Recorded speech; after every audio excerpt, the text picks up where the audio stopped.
3 years ago, this council passed point of sale legislation.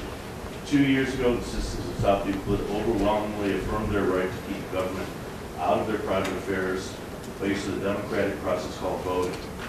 Last year, the citizens of Cuyahoga County used the same democratic process to demand change and reject the business as usual corrupt government that has existed for years.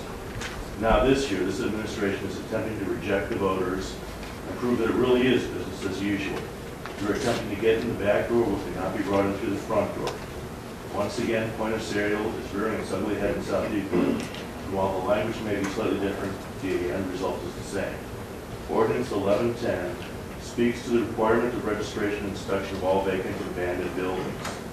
Based on the current wording of this ordinance, the powers of the inspectors are significantly broadened.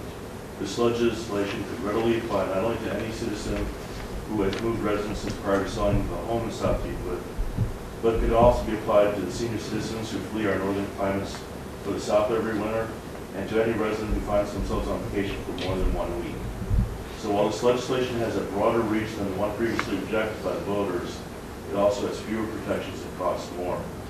When answering questions about this legislation for a recent article in the Sun Messenger, Sally Martin acknowledged the points that I've made and even acknowledged that the wording is going to have to be changed. I suspect that the original wording was carefully drafted to accomplish the goals of her department, but is now backing down slightly because she metaphorically got caught with her hand in the cookie jar. Yes, this legislation needs to be changed.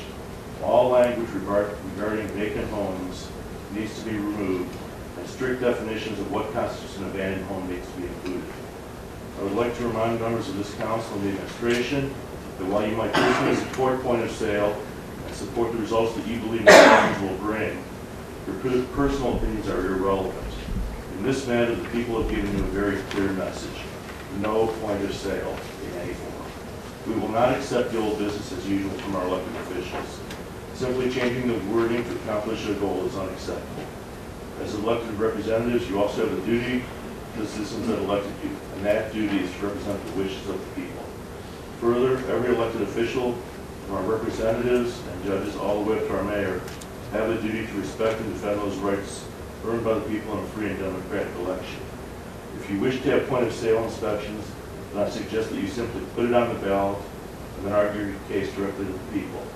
Until that happens, I would like to recommend that this legislation and all those that will follow be summarily voted down by council.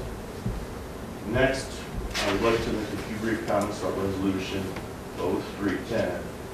This is a resolution seeking to almost double the current road levy and put it on the May ballot. Last year, a presentation about this item was made to the residents of Tumblewood Road. I heard about it from my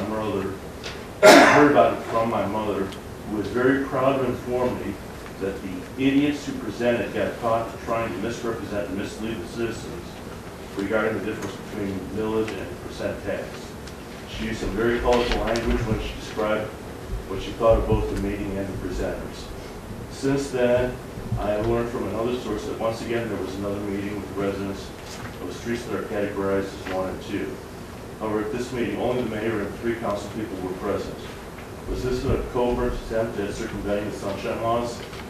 I guess this really is reflective of the fact that once again, same old dirty politics, the Cuyahoga County are present here in South Euclid. But aside from that, it's my belief that this legislation should be broken into 2 separate questions. Number 1, straight renewal of the existing levy, and number 2, an additional levy. The reason that I'm recommending 2 different levies is very simple. I do not believe that the people are ready to trust this administration with additional money. 4 years ago, the people accepted a 33 1/3% tax increase based on the promise of this administration and council to devote significant resources to fixing the roads. From the chief seats, it appears that the only thing that was accomplished with this additional money was the increase in salaries, adding unnecessary additional personnel, and generally ignoring a promise. Given the current economic conditions... No, 30 seconds. Okay. I do not think that any tax increase will pass. If what you are proposing does not pass, then what will you do with your budget next year when you have to find enough money to pay the debt for the current road levy has been pledged? This legislation appears to be another example of simply waiting to the last minute to discuss a major problem. I believe this legislation needs to be openly discussed and debated prior to sending it to the ballot. Thank you.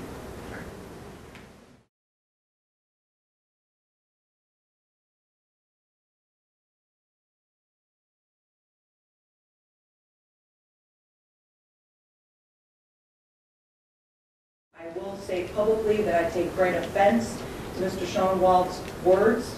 Mr. Schoenwald, I've known you for many years. I am not any of those things you said, and none of these council members resemble any one of those words or remarks. I hold them in the highest esteem, and I will tell you that in the past I held you in the highest esteem. And if you really felt that way, you could have picked up the phone and had a meeting with myself and anyone else, and you didn't do it. And I'm disappointed in you. And I'm disappointed in you attacking this city council and my administration. And I felt I had to have my piece on that. Since Mr. Schoenwald had the microphone, I felt I should have the microphone. And I apologize to my city council and to my administration for them to be attacked that way. There was no reason for it, and you're hardworking people, and I'm proud to serve with every one of you. Mayor Welo, I have to agree with what you said earlier. When I took this position as council president, I read the opinion and I pledged that we would do all business, and that we have done all business appropriately and above board. Mr. Schoenwald, you're in your windows, I find offensive and insulting. You know how to reach us when you want to. And you call with people on Front Street that they're trying to get around something, I think doesn't sit well on you. And you're not going to paint this council, this administration, or this city with a broad brush. And on the 22nd, please come to the meeting, voice your concern. But I lost a deal of respect for you with what I thought your inappropriate, well, I can't say inappropriate, but offensive and insulting commentary. You have the right. This is democracy. I'm glad we have that right. And we have the right to stand up or sit down when we do the Pledge of Allegiance. Now, there's this innuendo also about a meeting. The mayor called a meeting. She sent it to residents. She wanted that meeting with residents. And she asked me as council president if I would identify a couple of people, which I did. Now, some folks are wanting to get around it and say that they weren't invited to a meeting. That wasn't the case. This was the mayor's meeting. And we're going to handle things straight up, above board. And it can be cut and paste any way it wants to be on the internet. But we're going to handle the people's business appropriately. We're charged with the fiduciary responsibility of this city. We're also charged with making sure that we provide the leadership. You may disagree with us. Fine. We can disagree respectfully. But I, nor none of my colleagues, are going to be painted with a brush that's insulting, that's based on innuendo, that's based on less facts. And more importantly, didn't stop for a second to think, let me check my facts. So, with that, I'd like to have a motion